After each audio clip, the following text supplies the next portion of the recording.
নমস্কার বন্ধুরা, শুভ সকাল। চলে এসেছি একটু জমির দিকে ঘুরতে। কালকে লাগানো হয়েছে, চারাটা খুব ছোট্ট ছিল, তাই দেখতে এলাম। জল বেশি হয়ে যাচ্ছে না, কম হয়ে যাচ্ছে।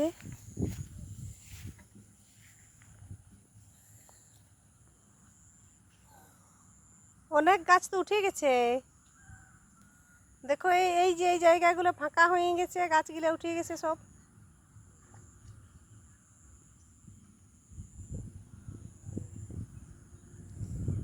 এটা হাইব্রিড ধান লাগানো আছে, এক কাঠি করে দেওয়া আছে।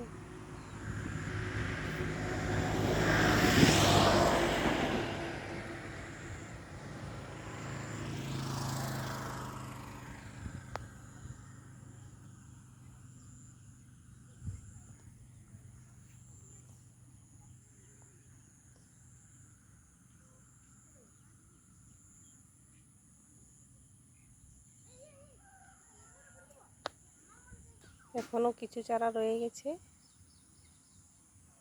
যার যার কম হচ্ছে এসে নিয়ে যাবে, কমেন্টে জানাবে কার কার চারা লাগবে।